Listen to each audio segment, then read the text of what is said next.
Saudi আরবে যেতে এত গরমের তাপ মানে ঘূর্ণিঝড়ের মতন ভালো মনে হয় ঝড় তুফান চলতেছে কোনো সাইডে, রৌদ্র নাই কিন্তু পুরা অন্ধকার, গরম যে ভয়াবহ তাপ, মনে হয় আগুনের তাপ, মানে পুরোটা দেখাতে পারতেছে না কিন্তু অবস্থা খুবই ভয়াবহ।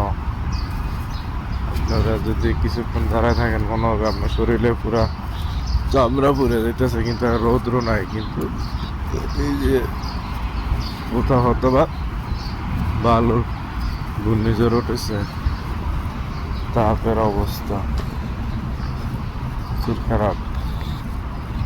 এই তাপে কিছুক্ষণ থাকলে মানুষের অবস্থা খারাপ হয়ে যাবে। দেখেন মানুষ কত কষ্ট করে টাকা কামাইতেছে, সৌদি আরবের অবস্থা দেখেন কি পরিস্থিতি, কিছুই দেখা যাইতেছে না, সূর্য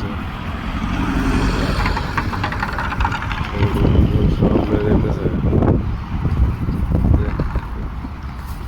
কিছুক্ষণের রোদে তাপে থাকলে অবস্থা খারাপ হয়ে যাবে। আমি আপনাদেরকে কিছুক্ষণের দেখেন বাঙালি ভাই কি অবস্থায় কি কাজ করতেছে, কত কষ্ট করে টাকা কামাই দিতেছে, দেশে বসে বসে আরামে খাইতেছে, আর আপনারা সেই বাংলাদেশি মানুষদেরকে সম্মান দিতে জানেন না। আজকে যদি প্রবাসী রেমিটেন্স দেশে না যাইতো, দেশের মানুষের কি অবস্থা হইতো। অবশ্য যে যেই কাজই করুক না কেন তার সম্মান দেওয়ার চেষ্টা করবেন।